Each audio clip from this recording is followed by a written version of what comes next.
Okay, so welcome, right? So it is,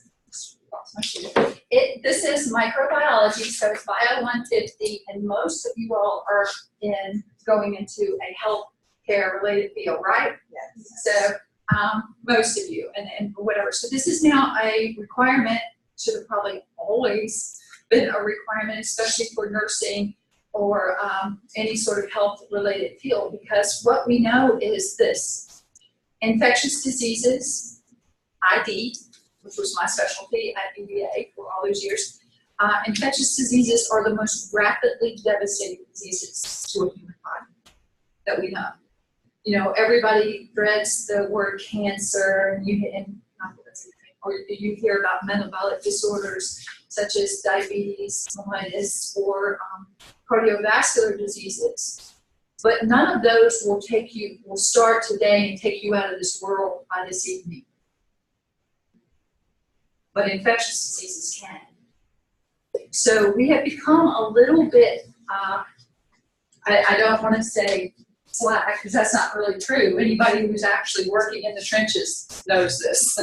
But I always say that anybody who's going to have direct patient contact, you guys need that information. You need to understand what you could be being exposed to, what you maybe could even be taking home, right, with you to your kids. And you don't need to be afraid of it, not at all. With the education comes, you can some comfort, because you can know sometimes that you don't need to be worried about certain things, and then other things, yes, you need to have a healthy respect for.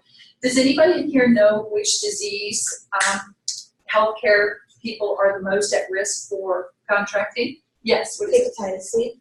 Well, it's hepatitis B. B. Yes, you're absolutely. It's hepatitis B, which is a virus. Because hepatitis, and the reason a lot of people get nervous with body fluids because they worry about like HIV exposure, and HIV stands for what?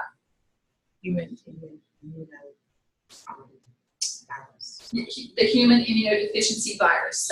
That's the name of that virus. And a lot of people get worried about that, but the fact is that virus is pretty difficult to actually transmit. It can certainly be transmitted, but it's kind of difficult. But hepatitis B is a hardy virus. It can actually live on inanimate surfaces for weeks. So, this is one of those ones that is, you're right, you're the most at risk for actually transmitting that one.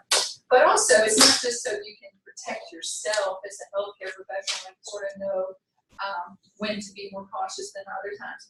But it's also for your patients. So the more you know about this, the more will know how to deal with and handle and treat and take care of your patients. So I am very happy that microbiology, it's always been required of the bachelor's nursing, but I think it should be required of anybody who's going to be, like I said, having direct patient care.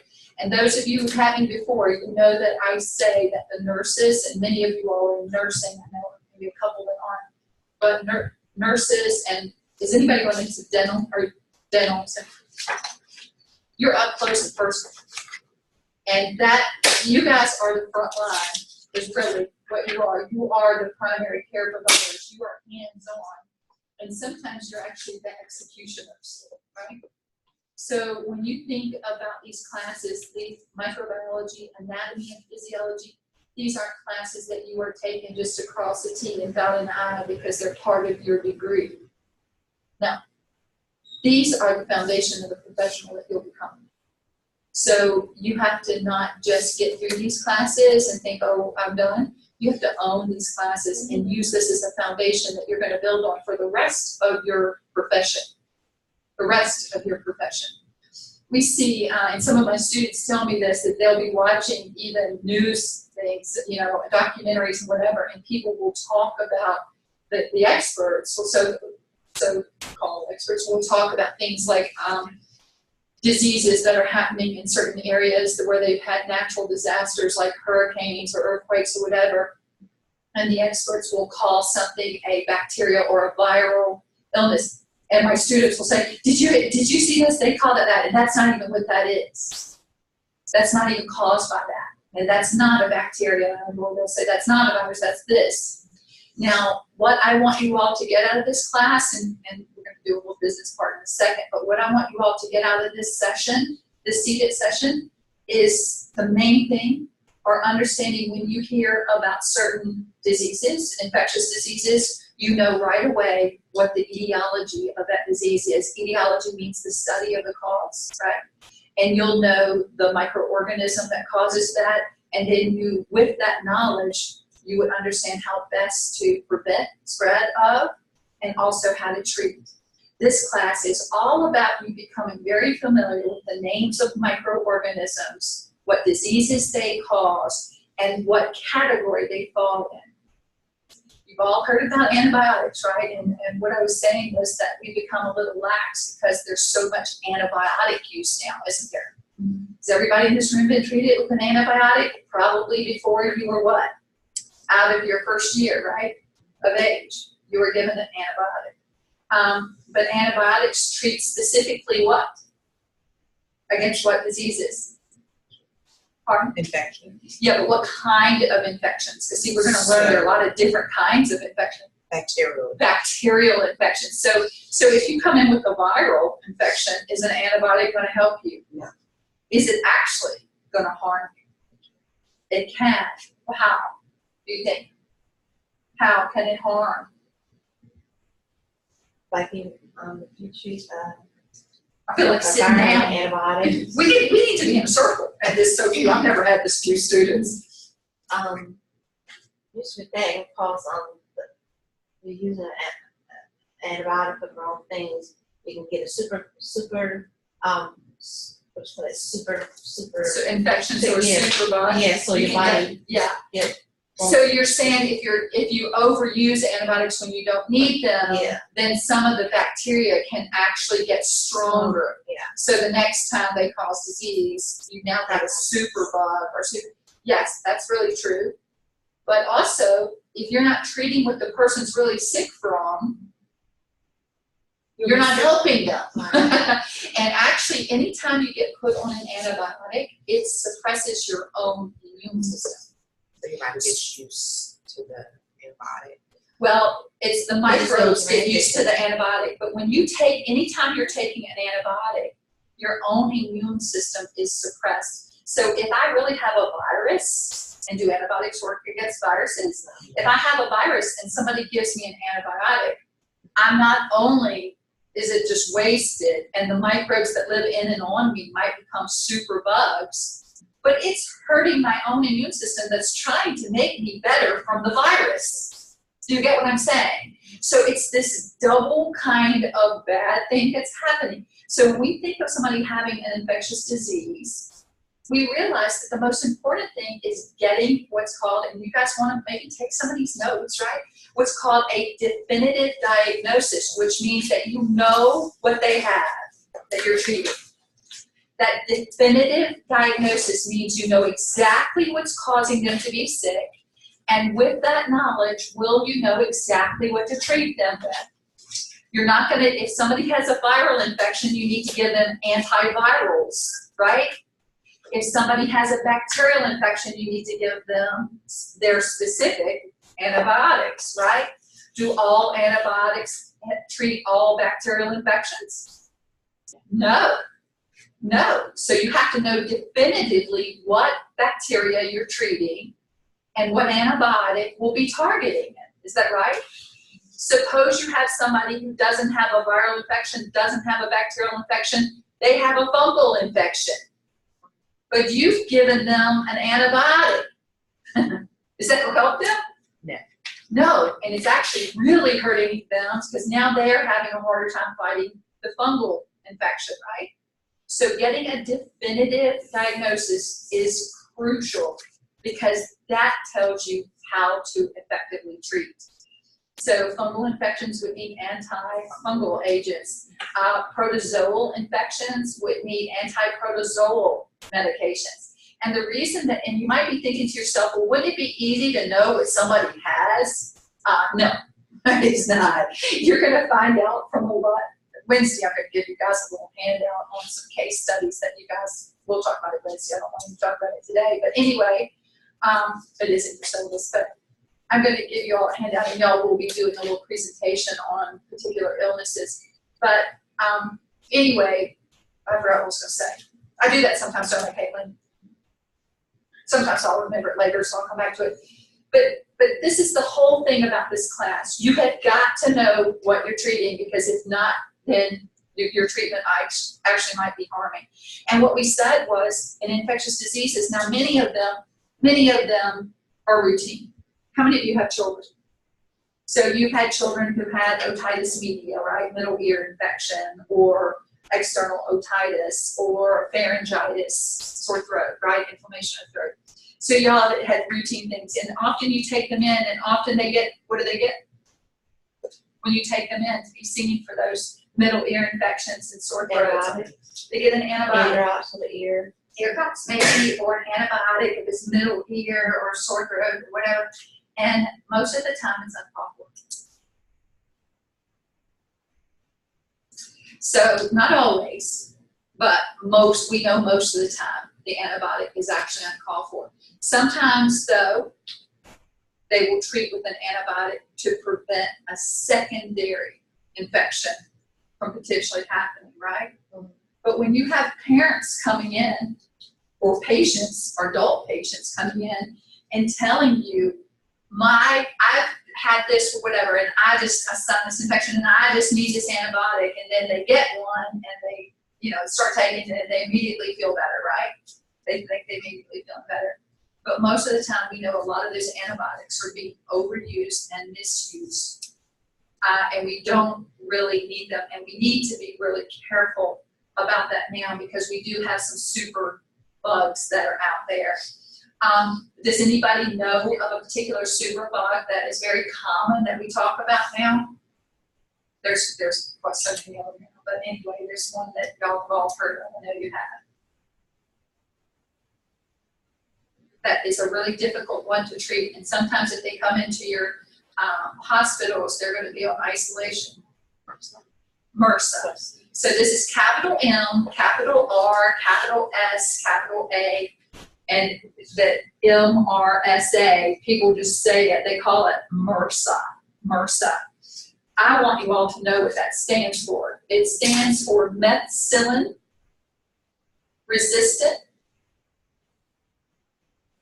and the genus and species of this bacterium is called Staphylococcus aureus. So it's methicillin resistant Staphylococcus aureus. I do want you all to know exactly what that stands for. You can Google it later and get the spelling and all that. But this is very, very common. And where would somebody get MRSA from? Do y'all know anybody who's had a MRSA infection? So in a wound, and you said they get it from the hospital. And probably, you don't have to tell me, but anyway, probably you've all known somebody who's had a MRSA infection. Sometimes people get a boil, and it's a MRSA infection, or, it's actually pretty common nowadays. By the way, you said the hospital, and they had a wound, and it got into the wound, so that's where the infection is. But I was asking, where did they get it from? Who did they get it from? You think it's from hospital personnel? Maybe not from hospital personnel, but maybe just spreading it from one. Wait, you can get it like by touching something. If someone has it. Somebody has it, so they could just touch you, like shake hands? No, just no. Yeah. With MRSA, I was thinking like everybody has MRSA, but it's just we have MRSA. It's just that sometimes if you're like immune compromised, whatever, or diabetic, and you get a wound, it gets out of control, right? Natasha, you're kind of on the track that I wanted people to be thinking. People will say, "Oh, that patient has MRSA," or they'll say, Yeah, "Oh, my neighbor has that boy. He's in high school and he plays football, but he has like a MRSA infection." And they'll get a little bit crazy when they say it. You can hear it in their voices. Most of the time, people who have a MRSA infection, it was part of their own normal flora. Mm-hmm. And when I say normal flora, I mean the bacteria that live in enormous. And it took advantage of a scraped knee or wound. Like say with And that, they got it from their own noses, because it was up their noses. If any of you have ever worked EMT, skilled care facilities, hospitals, if you've ever been in anything, you have that organism living in your skin and on your skin. It's just in very, very low numbers, and it's not causing you any trouble right now. The reason a lot of you, they call it hospital-acquired MRSA versus community-acquired MRSA. But here's the thing, it's ridiculous. And those of us that are in IDE, infectious disease, we've known this for 20-some years. It's ridiculous to think about where you got it. I've had patients say, that surgeon, everybody he operates on gets MRSA, or whatever. Here's the thing, guys, we've been using antibiotics so long, so many decades now, that most of us are walking around with these microbes in and on us, and they're part of our normal flora, and they're taking the opportunity to cause disease when we get sick. So what's the answer? The answer is, let's stop creating all these super bugs, by the overuse and the misuse of antibiotics, but also try to prevent, these types of situations. Like diabetes mellitus, what do we know about those patients? They will often have what kinds of serious issues? Later on, eyesight, circulation, and with lack of circulation comes amputation. Wound care becomes a real issue, doesn't it? They don't heal. They don't heal, they can't heal, and it's a little bit harder. So the thing is, with this information is there's a lot of things that we can do. We can know that we don't want to overuse or misuse antibiotics. When I say overuse or misuse, overuse means that you get an antibiotic for every time you go on with a sore throat. Only about 3% of sore throats are bacterial. They're usually what? Allergies, because you have this drainage and it's causing your throat to be irritated, or viruses. But I know people who every time their child has a sore throat, they go in and demand antibiotics. Are y'all looking at me like I'm crazy? Do you know people like that? Yes. Yeah, same thing with the otitis media, the ear infections. So we know that patients are demanding drugs now. And we know this just from watching TV. Because what happens when you're watching TV? What do you see? What kind of commercials are y'all seeing? Pharmaceutical companies are telling people on TV to go ask your doctor about this, ask about this drug, get this drug, right? So guess what people are doing? They go to their doctors and they say, well, I think I have these symptoms. What about this drug? And so the public's really pushing. Now, it is the medical community's responsibility, and everything is on the medical community about succumbing to that. Because we shouldn't be doing that, right? We should not be doing that. You all know right now in this country we're in an opioid crisis, right? Do you know where that opioid crisis came from? It didn't come from the southern borders. If anybody thinks so, you're wrong. Do you know where it came from?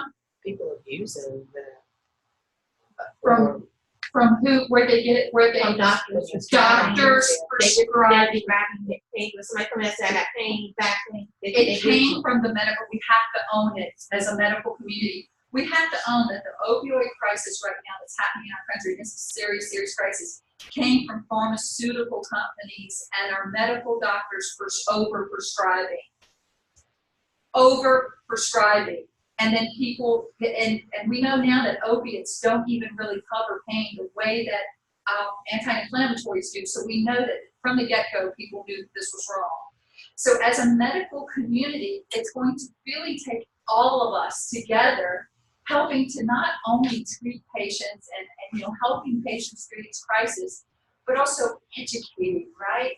Because a lot of times patients will want to do the right thing, especially a mom coming in for their child demanding antibiotics every time they come in, or a father demanding antibiotics every time they come in. Well, all they would have needed was a little bit of explanation about saying, we know that kids who've been on XYZ number of antibiotics before the 5th year of life are going to have these consequences later, X, Y, and Z. And there's a lot, there's a lot of consequences to it.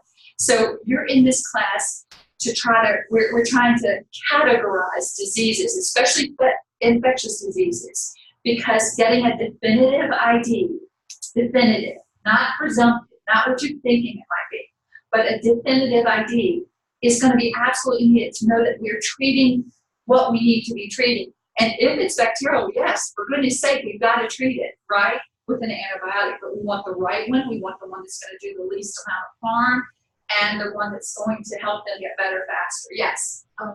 In regards to the right diagnosis, when somebody comes in and gets tested to see whether it's a viral or if it's antibacterial, or a viral or bacterial, there's such thing as gram G, gram A, as far as choosing which antibiotic to use, right? Oh, the gram-positive versus gram-negative. Yeah. Yeah, we're going to get to all that.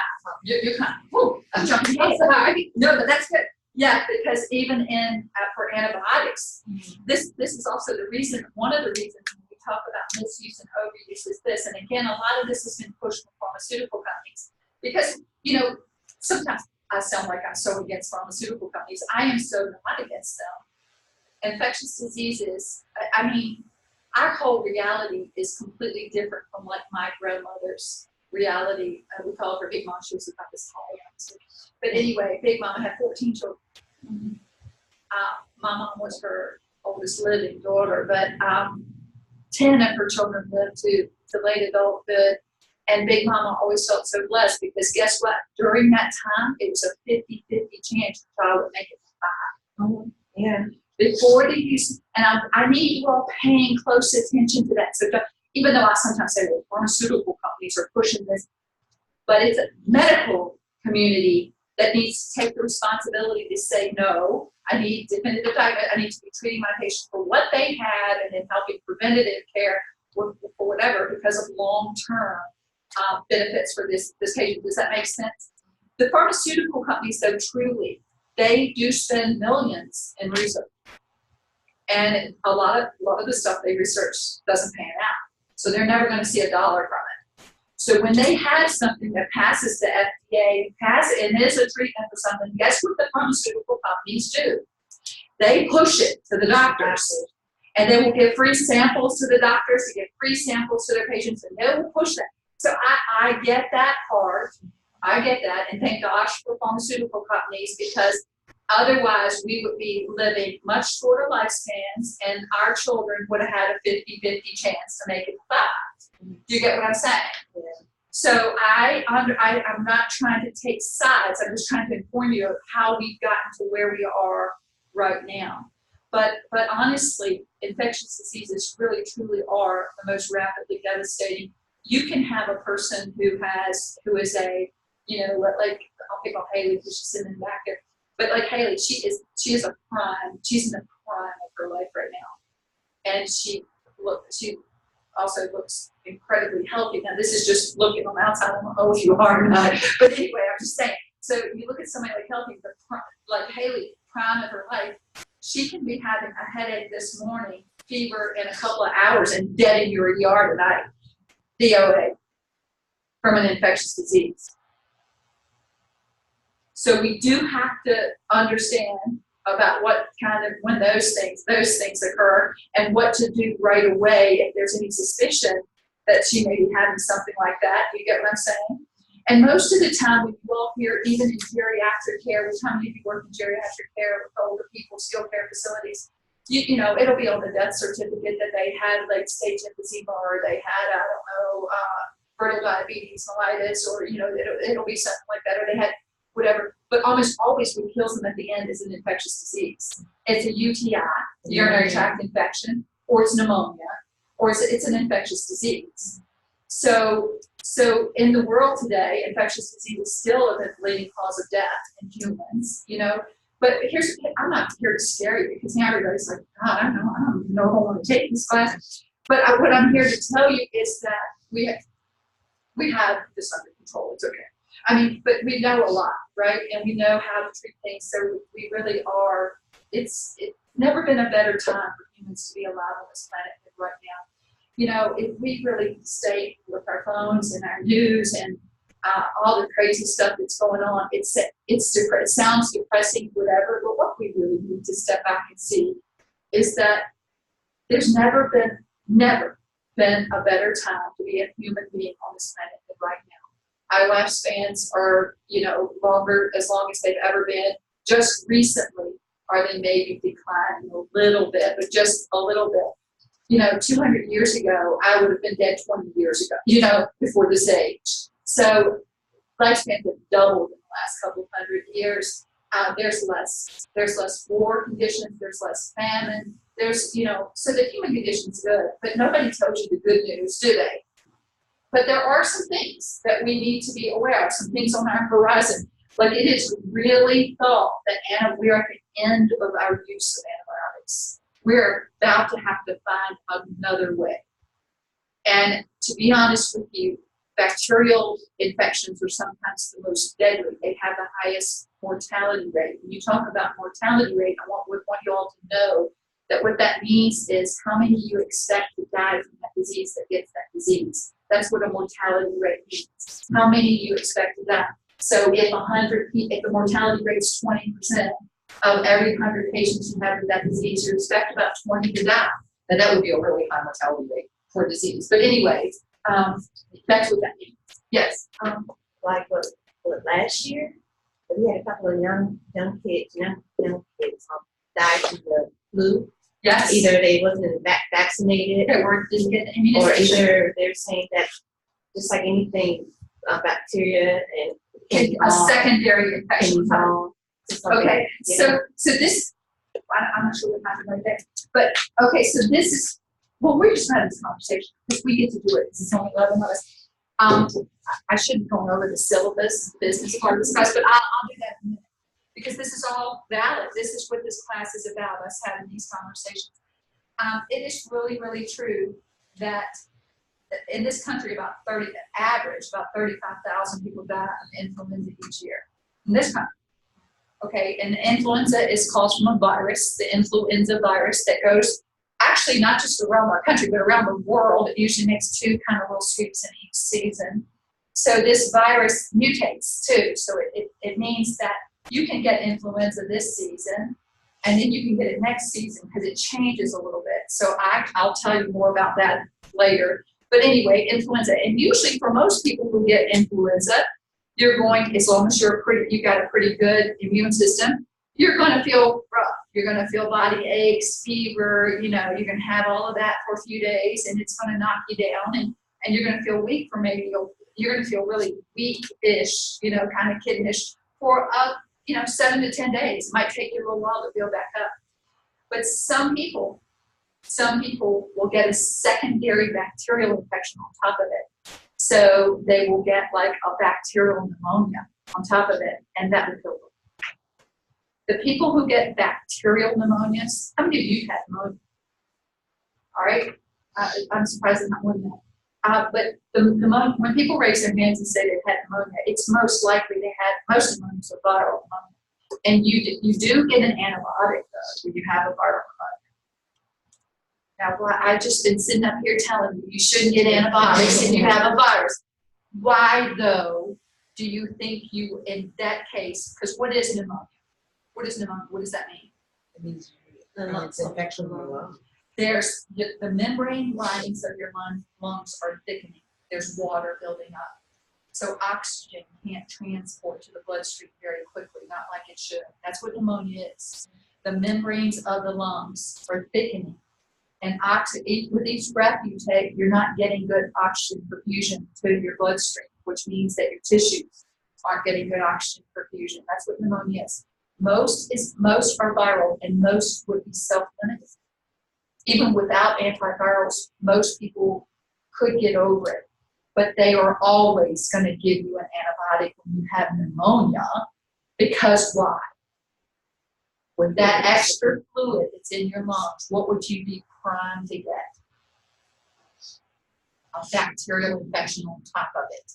So the reason they treat viral pneumonias always with an antibiotic is prophylactically to keep you from getting a bacterial pneumonia. Because let me tell you this, bacterial pneumonias with the best medical care, some of them it's 50-50 chance you're going to die.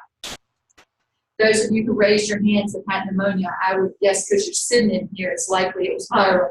But you got an antibiotic to keep you from getting a bacterial pneumonia on top of it. Because people who come in with the bacterial pneumonia, they're getting IV antibiotics. Sometimes those antibiotics are going straight into bone marrow.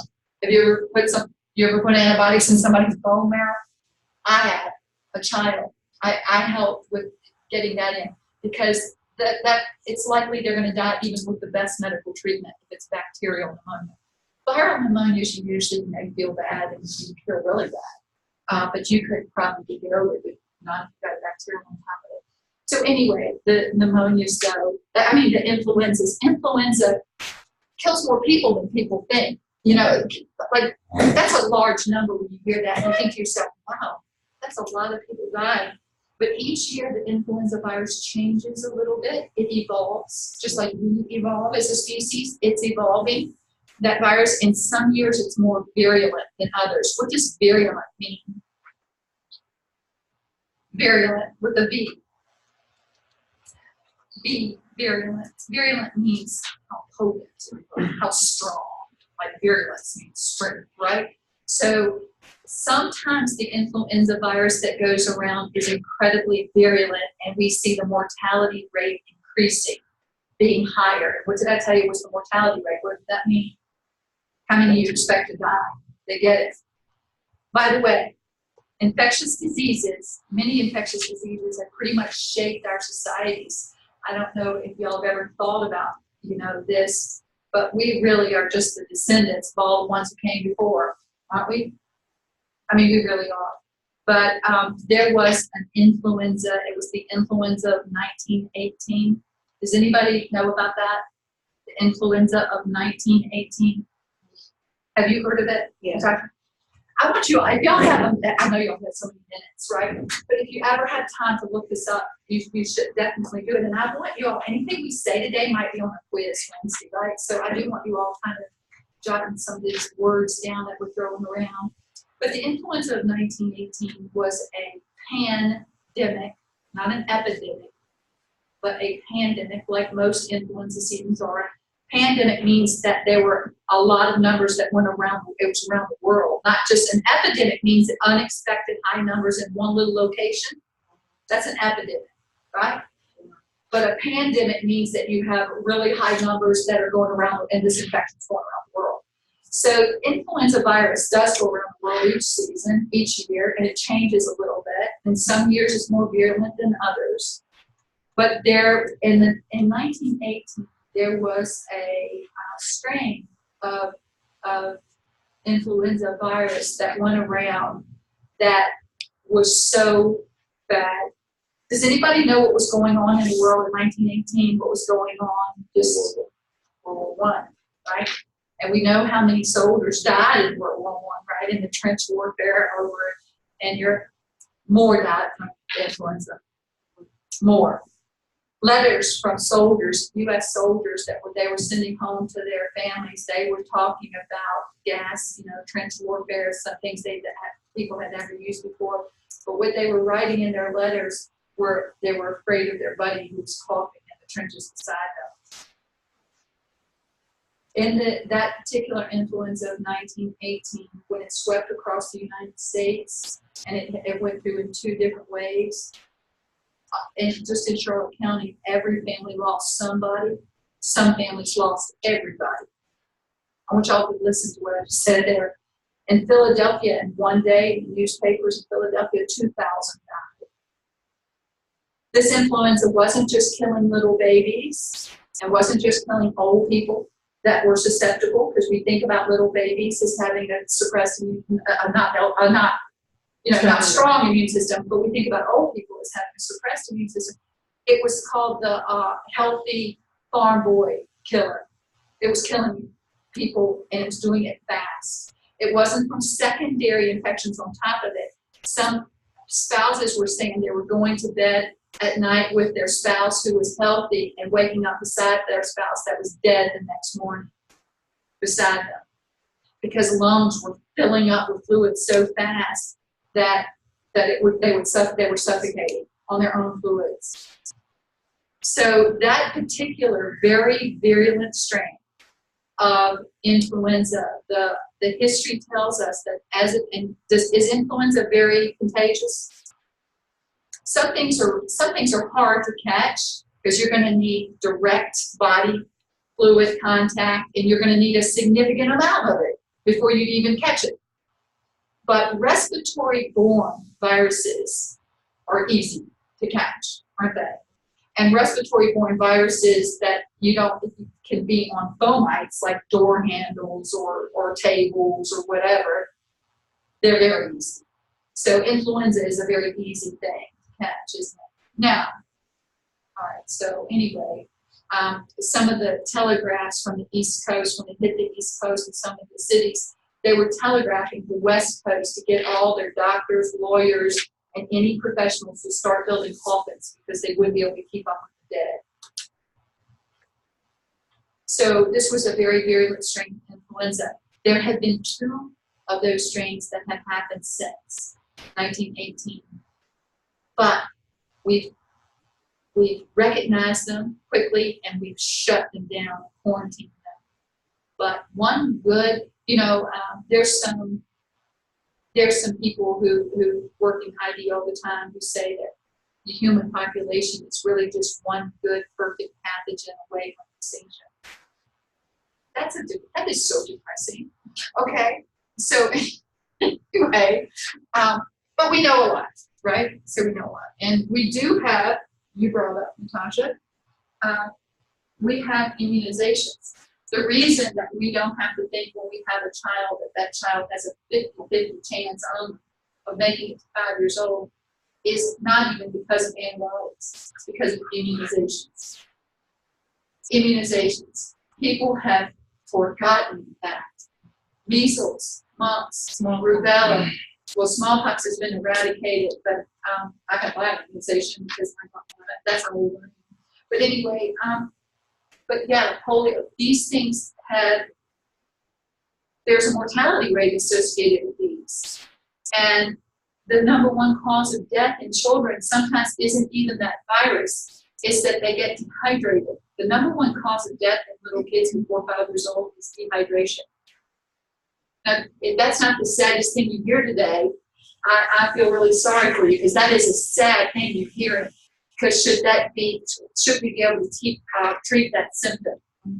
We should be able to treat dehydration, but can dehydration happen quickly in a child? Yes. And are minutes important?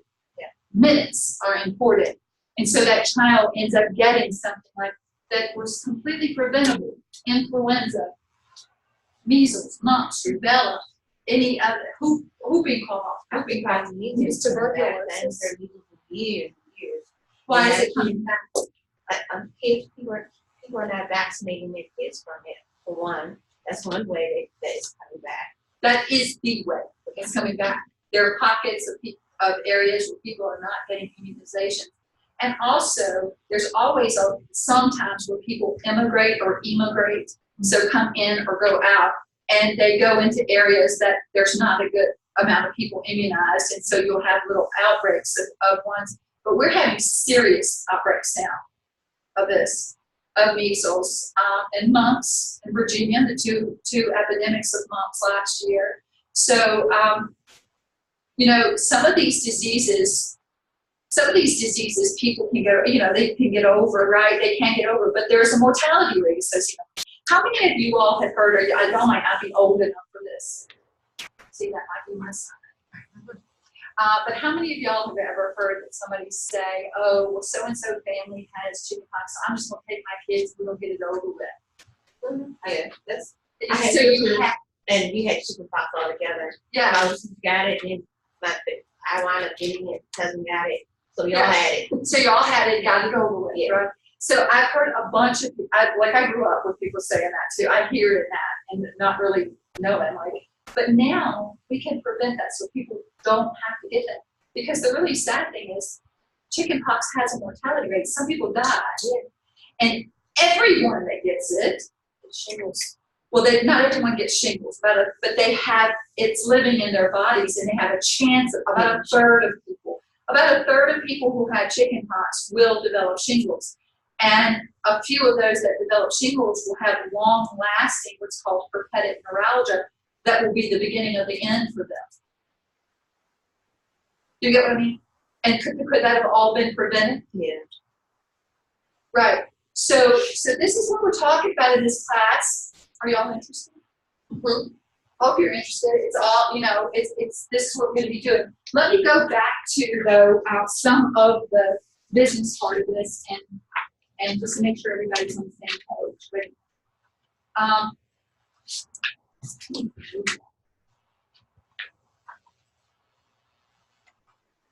That's there's my class.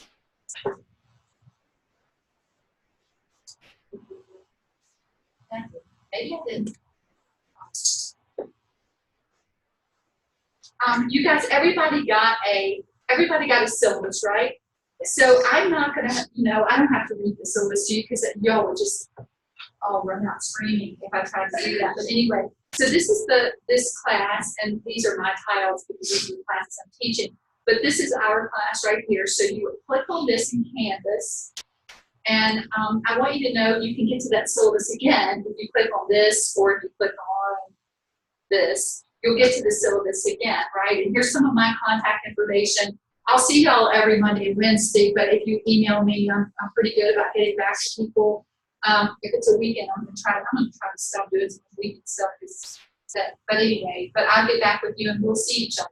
Now, the modules here, if you click on the modules, and y'all's looks a lot like this. So it's just a little bit different. It's my instructor thing. This is where you click to get to the book, okay? Now, I do want to let you all know something. You all, if you want to, you can opt out of this. And the way you opt out is when you go over to the business office, and you do have to go to the business office or email them and get confirmation. I would get confirmation if I were you. Either way, whether you go there in person or whether you email. So just tell them that you don't want, if you don't want the digital book. The digital book is $73.50. I think is what it is, $73.50. So if you want to opt out of that, you can opt out of that. But you do need a book. So you're going to have to get a book somewhere. Now, the bookstore, I think they're $200 and some dollars or whatever, but you can maybe rent or, or get it. Yes. So if you have financial aid, does that come out of Yeah, financial aid it would instead come out. of going to the bookstore? And Yeah, so you can get to the book, you can get to the book here, and you don't even have to ever go to the bookstore. There will be a few things that you need to do in the book, but you can get to it here. So, whatever. Some people like to have a hard copy of a book.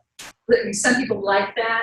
So if you keep this, the bookstore has to sell you for $40 a loose leaf book copy for $40. They have to do it if you have this. But you don't have to have that. You really don't. By the way, everything that you get tested on here, this is different from my A&P people who have me for A&P. Everything that you get tested on in here will be what we've talked about, nothing else. If we haven't talked about it, you won't get questions or tested on it. Is that fair enough? All right. So I also try to record the lectures. So if you think it's a day that you just felt like, oh my God, I couldn't take it, I didn't feel like it, but I'll re-listen to the lecture and take my notes then that's fine, right? Also, after every lecture, I will expect you, before the next lecture, I will expect you to have gone to the discussion board for that date, which is here, and this is expected for you to take your lecture notes and come up with some quiz questions. If it's 5 or 10 questions, at minimum 5, up to 10, no more than 10. Questions with answers, put it in this form. When you put it in this form, you click on the date, and then you have to hit reply. You have to hit reply. Either do it in Word and then copy and paste it into this message. Don't upload a file though, because nobody wants to open your files. Do that. Come on, you don't. So you just want it right in here. Just copy and paste right in here, or to type in here. Just type your questions in here from your notes, and then make sure that you hit, that you post your reply. When you post it, you'll be able to see others' study guide questions, but you won't be able to see anybody else's until you post. Okay. But when you post, you'll see others. So like Natasha, you'd be able to see Caitlin's already posted. And man, she had 2 things that you had forgotten in your notes, but we had talked about it, so that helped.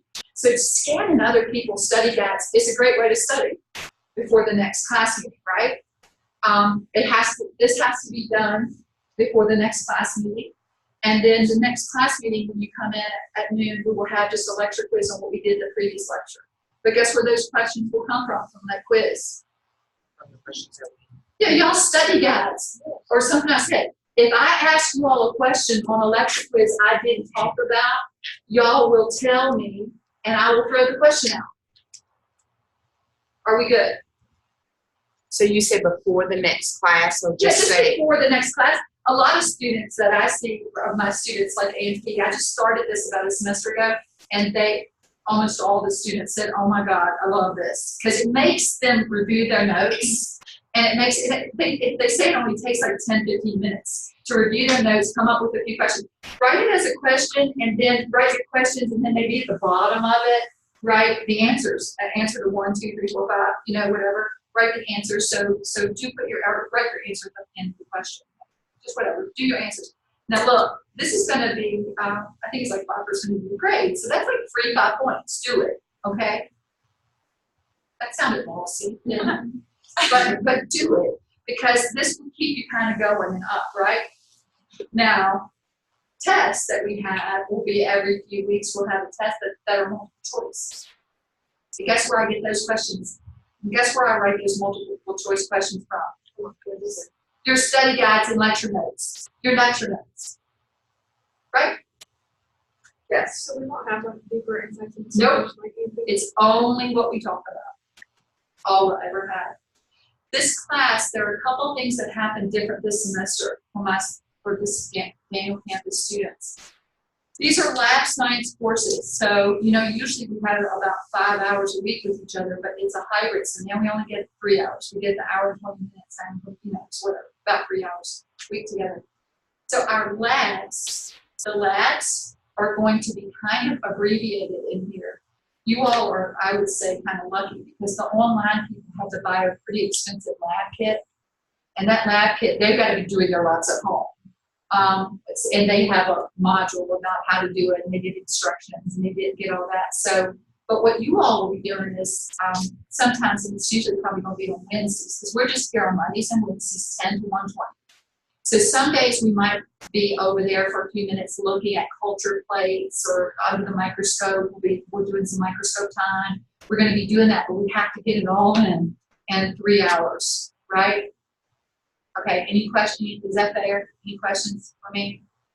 Okay, because this is considered a hybrid course. So you know how to post that, and then actually I put it up here, but there's no date yet because it's recording right now. But this is where the date will be for today's lecture.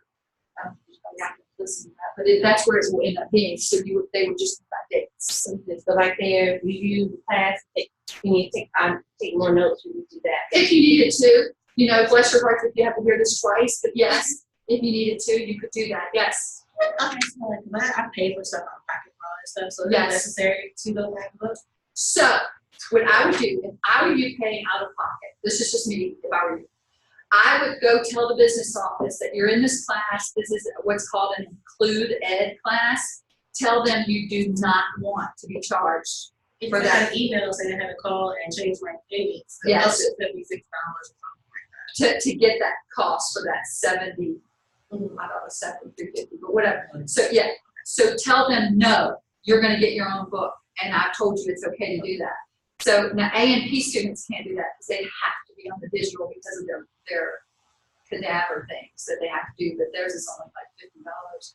But you can opt out. So go opt out, and then if I were you, I would go on Amazon and find a $10 book somewhere.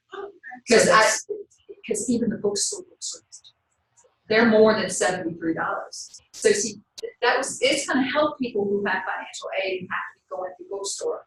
It's going to help save them a lot of money. But people who are paying out of pocket, I would tell them opt out, because you can for this class. Yeah, Opt out and go get on Amazon, get you an older edition. Even a second edition's okay, by the way. Second edition or third edition is the newest one, but second edition is fine. Yes. I have you for A and P part 2. Yeah, I'm So sorry, you gotta have the. So I because it's have to not- have the book and that, because I have the book. You have the book, but So it's okay. But you've got to keep that, because the reason you have to is because y'all's labs are gonna be that cadaver, and to get to that cadaver, you've gotta be able to have that. Okay. So y'all don't get to opt out. But I think it's, what was it, $53? Yeah, it's like $20 less than this one. Do you have the actual name of the book? Or Yeah, so, do I not have that in the syllabus? what is it in my That's really a bad thing. I don't have the syllabus. And you know what, I don't. So will you write down that this is, hey, guess what? It's on the little tile. It's McGraw-Hill is the publisher. McGraw-Hill is the publisher. The author is Cowan, COWAN''S, and it is the second or third edition is fine, microbiology. And you'll see a picture of it on the tile, so you'll know what the picture. Did y'all see the tile? Yeah, let's see. When I say the tile, I mean the little class thing. It's right here. You see that? That's what the book cover looks like. A clinical approach, microbiology fundamental, a clinical approach. And actually, I'll put that in an announcement today. I'll put all that information in an announcement today for those of you who are going on to bookstore thing to try to get the hard copy. That's fine. Okay, so as far as the syllabus goes, y'all know at the back of the syllabus, a syllabus is a contract. It's a legally binding contract. Y'all can hold me to this, that I have to do what we said. I can't pull grade. I can't tell you that I didn't like the way your flip-flops flipped and do something, give you a different grade, right? I have to do what's on here, and the grades is on here, so I want y'all to read it really carefully. And then I want you to sign and say you're agreeing to this and turn this in either today or turn it in Wednesday, just whenever. But this is our contract for the class, okay? Do I have any other questions about this? So y'all know that we've got quizzes. Lecture quizzes will be every day we come in here, every day, unless we have a test schedule. And the lecture quizzes will only be on what was the previous lecture material. I won't be going all the way back, just on what we previously did. Fair enough? The discussion boards count a little bit. We will have a few little lab quizzes, just a few. So, and they will be, I will tell you exactly what the objectives are for you to know, and I'll give you the date for when the lab quiz is coming up. I'll also give you at least a week's warning about when a test will be coming up. And the tests are all multiple choice. And where do I get the information from? From what we talked about. Are we good? This class, I treat this microbiology class. How many of you not had A&P? So, and you're taking it this semester, right? So I've had a couple people have it. I think it's very different from A&P. In A&P, I'm sort of like a sergeant, right? Got to know this, do this now, do that. But in this class, this is more of a survey, almost like a higher level class, where I consider this kind of a cooperative learning situation where you're bringing in anything y'all hear about in the news. I would love it at the beginning of class if we could talk about it. If you hear about an outbreak somewhere, or cholera, or I don't know. Right now there's an Ebola outbreak. I don't know if y'all know this, but it's one of the deadliest Ebola outbreaks that there's ever been. Y'all know what Ebola is? It's a hemorrhagic virus. So Ebola is the name of this virus that causes hemorrhaging. And hemorrhaging means, a lot of blood loss, right? There are different strains of the Ebola virus, but the one that's going on right now has a 90+% mortality rate. What does that mean? That means 9 out of 10 people are going to die to get it. 9 out of 10. Maybe one of us will make it out of this room. You get what I mean? And so that outbreak is going on right now. It's really worrisome. It's really worrisome. I would actually tell you all, if you have, I know y'all don't have a lot of time, but this book is a nonfiction, so it's a true story. This journalist wrote this book. It's called Hot Zone, about Ebola, and just how we thought that Ebola had gotten out of Central Africa, Central and Northern Africa, and had come to the United States. So this was, I'm trying to think what year this was. It was in Reston, Virginia, though, that they thought that it had gotten out. And if it had, I mean, talk about a virus that could shape humanity as far as how deadly it is and how quickly social norms would break down, right? Do y'all remember the last Ebola outbreak that happened where some patients got sent back to the United States? Do y'all remember that? And how much controversy it caused and how much upset it caused? So, this is a deadly virus, and when people are confronted with that kind of fear and that kind of devastation, you would do things you didn't think you'd do. You know what I mean? Truly.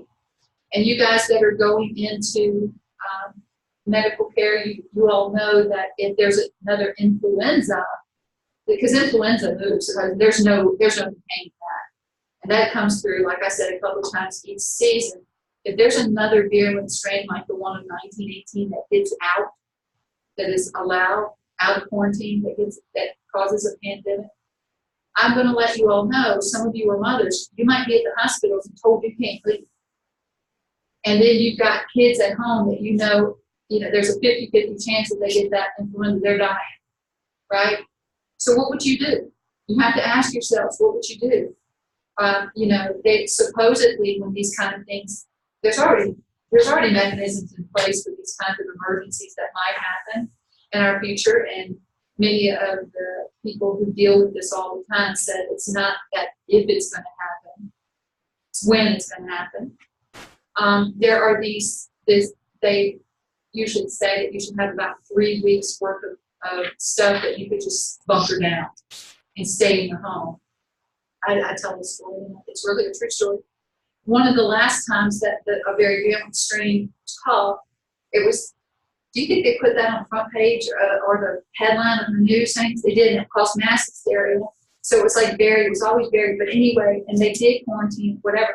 But I knew about it because I was in infectious disease, and I had a 1, 2, and 3-year-old at home and a husband who smoked. What do y'all know about smokers? They got to have the nicotine. So if they don't have it there, they're going to go get it, right? So I remember thinking at the 1, 2, 3-year-old, I was like, okay, look, if you have to go out for your cigarettes, don't come back because you're not coming back in my house. Not when you go to the grocery store, or actually I'll go to the grocery store. Because who knows what you pick up there? You're not bringing it back.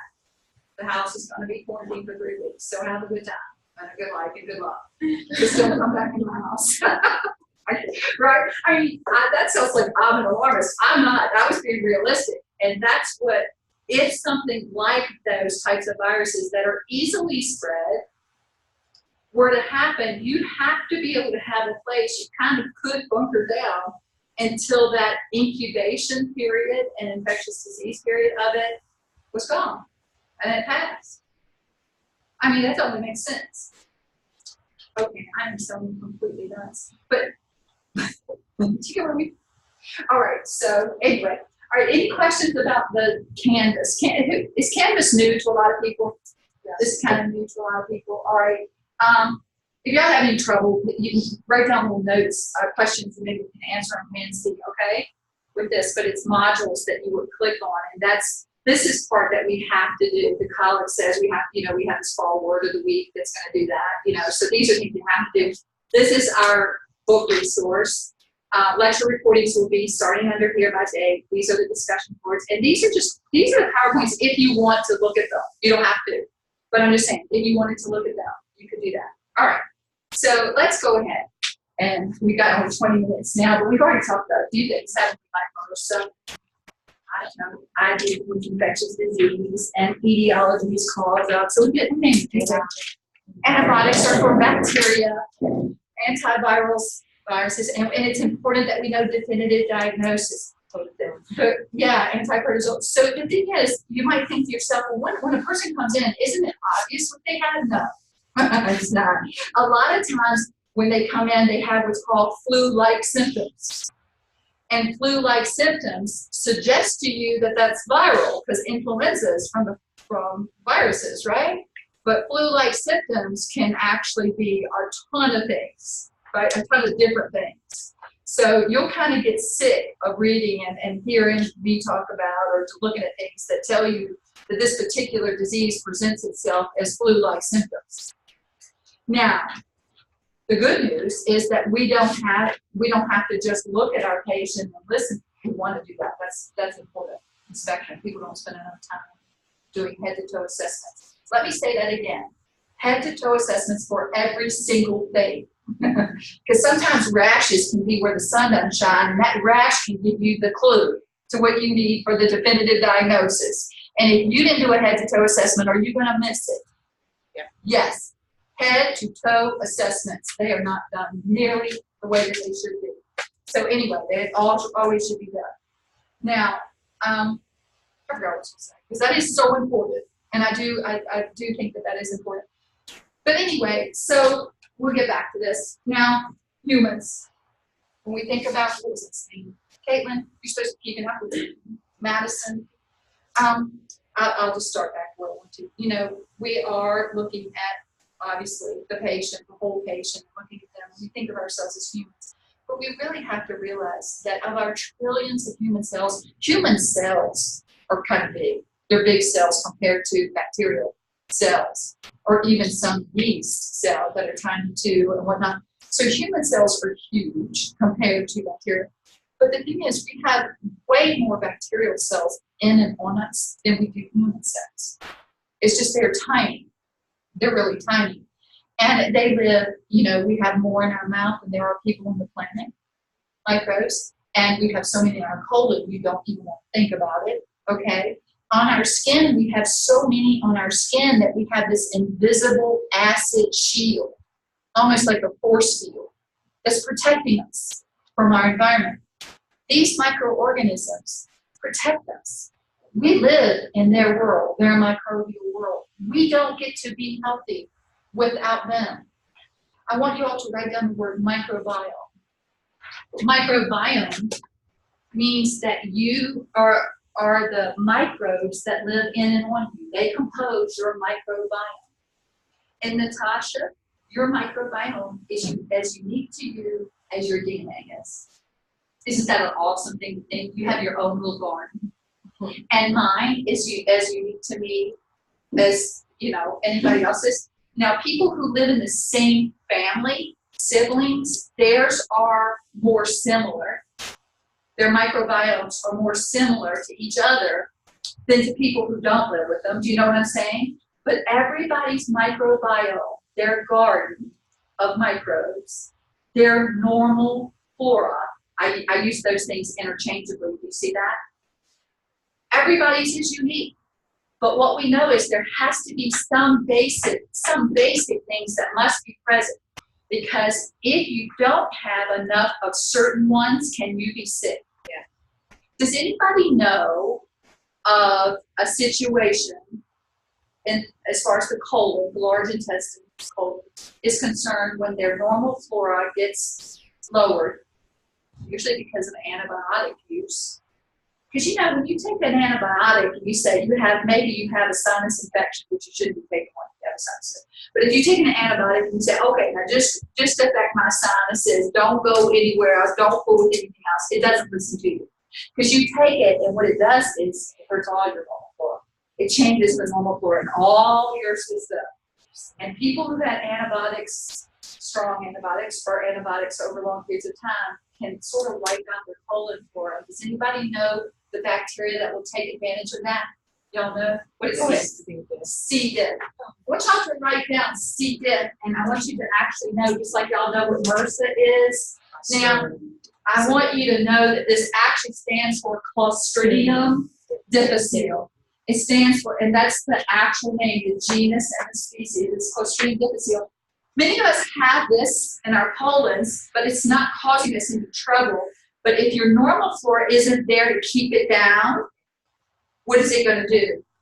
It's going to start producing toxins that cause this gas. It's called gastroenteritis. Enteritis, the colon, the enteric means colon, you know, intestine. Itis as a suffix always means what? Inflammation. of the intestines and sometimes the stomach even. So, and it's awful. It's terrible. Oh, yeah. Okay, now it's not just terrible for the health for the professionals. No, it's who terrible. have this. Yes, yeah. See, these bacteria, we all have Clostridium microbes. We all have them.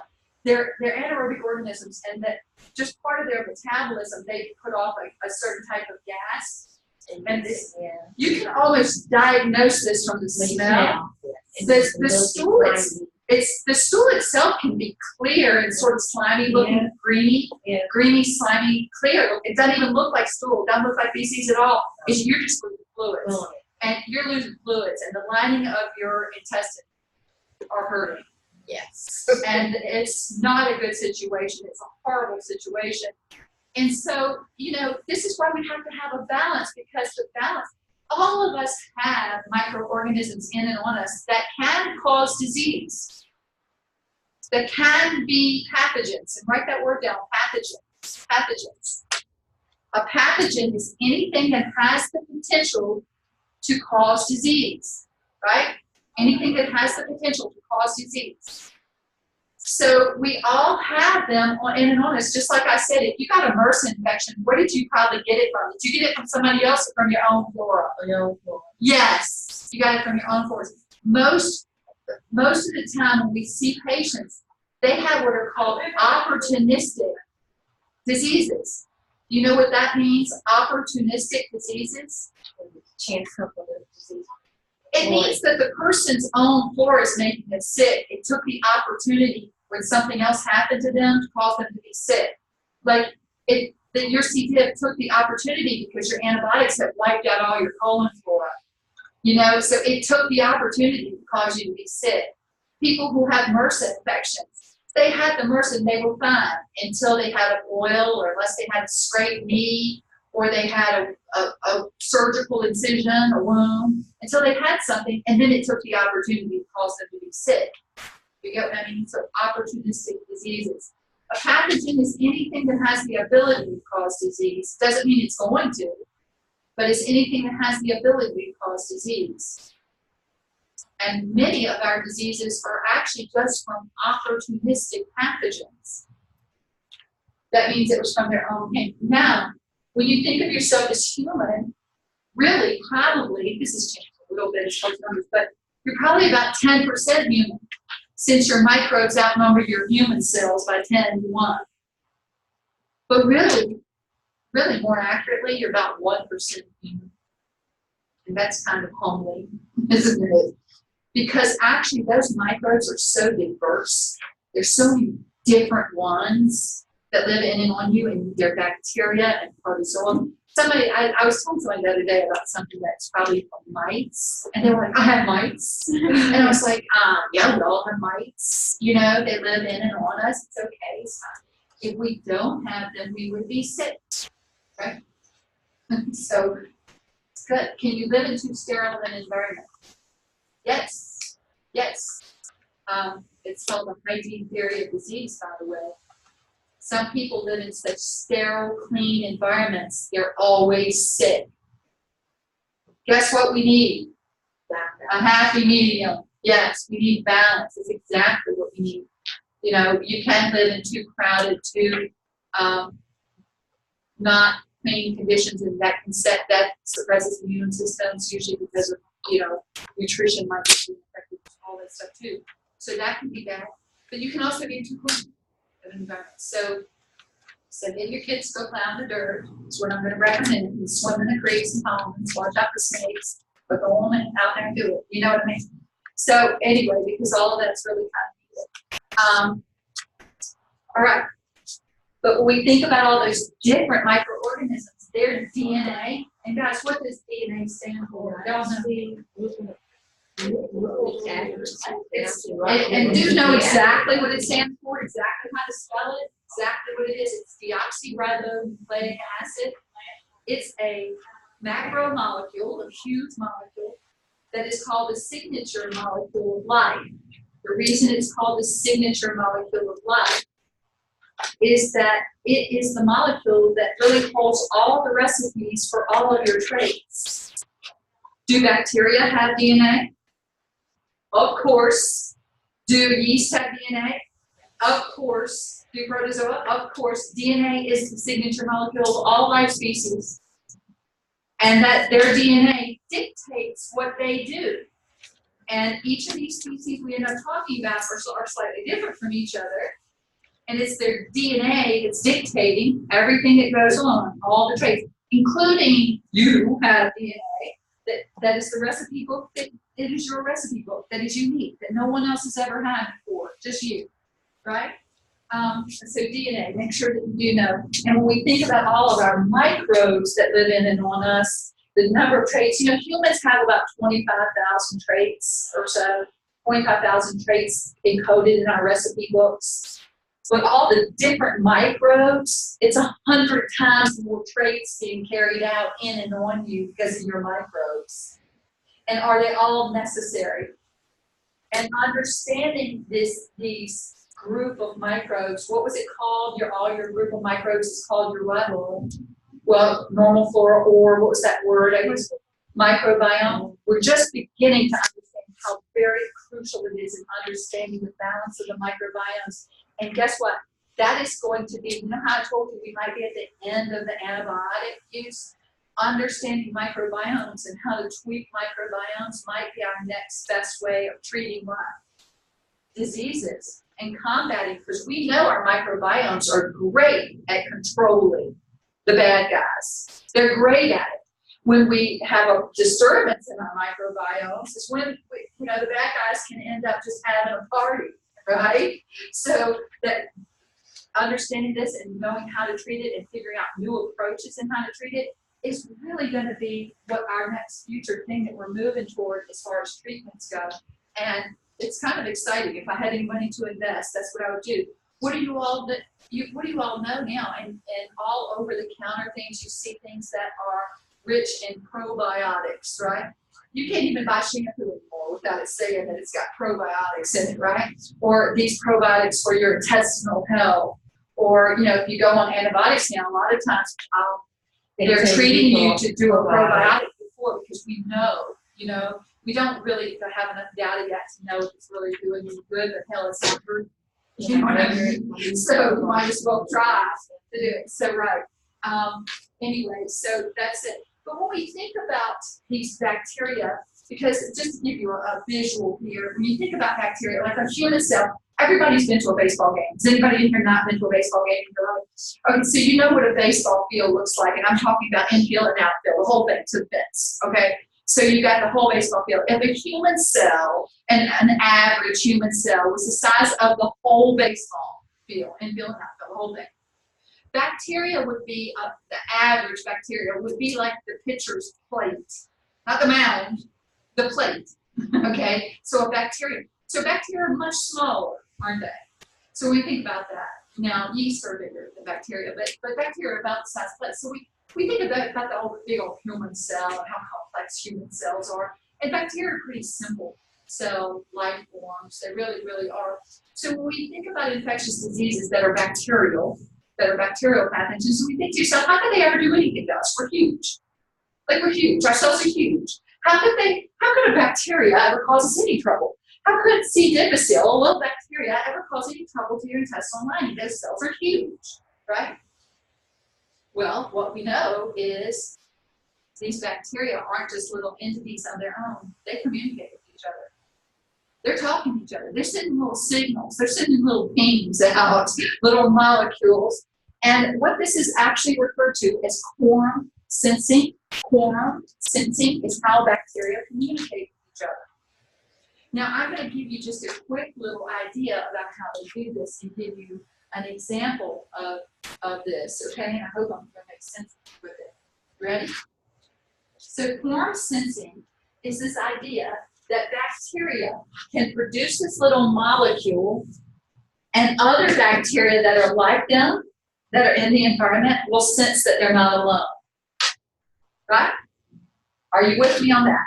So quorum sensing is explaining how bacteria communicate with each other. All right, now, because here's what I want you to think about. I think I had told you this, Eric, I told you this about it, that's because I love this analogy. But before I get to it, I want to get to this one. Because you think, how many of you had strep throat? Or at least you were told you had strep throat. Okay, so maybe you did a culture, and so you swab, and you had strep throat, you got to, and you felt really bad.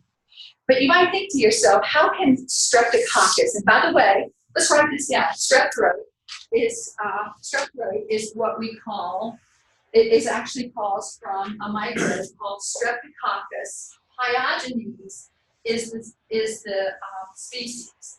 So Streptococcus, not Staphylococcus, Streptococcus. Pyogenes is the species. So genus is Streptococcus pyogenes, and some people call this group A strep. Group A strep. Okay, so that does cause strep throat. What people call strep throat. But you think about these tiny little bacteria, and how in the heck can they ever cause? I mean, how can they do anything to your throat? Because your cells are huge. What we know happens is a lot of us. Have you ever heard that people are carriers of strep? Mm-hmm. Okay, well, some people are carriers of strep. It never makes them sick. And some people can have strep, but it won't make them sick either because they won't get enough of it.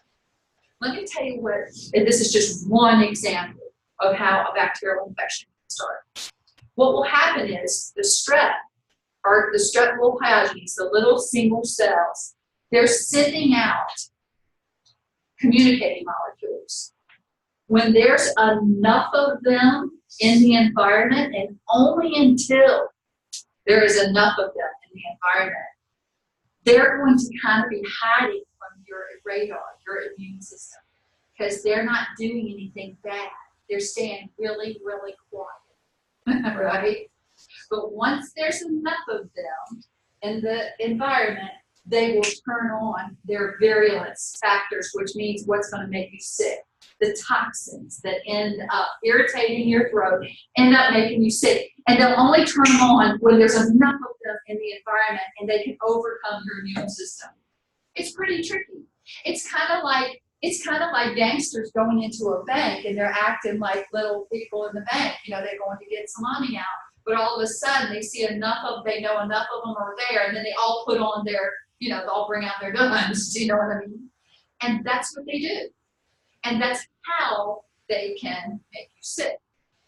The example I wanted, now that was a bacteria that caused you to be sick, but I want you to hear the story because I love the story because this is how we figured it out. This is one of the early ways we figured it out. Y'all don't have to write this down. This is just for fun. I hope you'll think of it as fun. There is this, they had noticed that y'all have heard of bioluminescence. You've heard of, like fireflies have bioluminescence, right? So lightning bugs. So, but there's some bacteria that do, and so whatever. There is a squid, this Hawaiian squid that lives in the shallow in Hawaii, in the shallow regions of Hawaii, and it feeds at night. It's kind of a funny looking little creature here.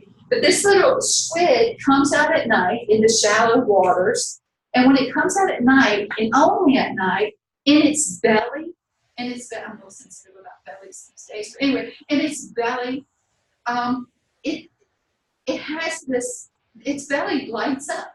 It lights up, and it lights up the shallow sandy, areas. And you would think maybe that was for prey, right? Looking for prey, but it's really not. Let me tell you what it does. Like during the day, its belly isn't lit up. And so they were trying to think, what is in the belly? How does that belly light up at night? But in the daytime, these squids' belly's not lit up. What they found out is that this squid has this little pouch in its belly. During the daytime, when it's sleeping, there's bacteria in that pouch dividing and increasing in numbers. And when there's enough of them, they turn on their lights. So at night, there's enough in the pouch of the lights on. The coolest thing about this is this squid has this little sensory cells at the top, so it knows when the moonlight is bright or not. If the moonlight is really bright, it actually wants the light to really be strong, because then the squid won't make us a shadow. So if you are food for the squid and you saw a shadow come over you, what would you do? You would go hide, right? But this squid has a shutter, a way of controlling it so he doesn't make a shadow on the surface of the ocean. So his prey doesn't know he's there, that the squid is coming over him because he's like a stealth bomber. You know what I mean? He's not making a shadow at all. Now, as the sun is coming up, though, the squid expels all the bacteria from its belly into the ocean, and it gets diluted, and they stop. Those bacteria don't make bioluminescence. But again, during the day, as the squid is resting and the bacteria are increasing in numbers, by evening the lights turn on and it can go out and feed again. Do you think that's the coolest thing? Yeah, it's like the coolest thing. So it's like a natural stealth bomber. But anyway, this is one of the ways we figured out. We figured out what that molecule was that bacteria produce when there's enough of them that they can turn on the bioluminescence. And we figured out that strep pyogenes does this too. It stays under your immune system radar until there's so many of them that they can then take over and cause you to be sick, right? So anyway, it's called quorum sensing. What we have also found out is, and I'm about to finish, sorry, what we've also found out is not only bacteria within a species, like let's say this was E. coli, right? So because it kind of looks that shape. Not only can E. coli talk to each other, but E. coli can also send out signals and talk to other species. Not just E. coli, but species can talk within each other as well.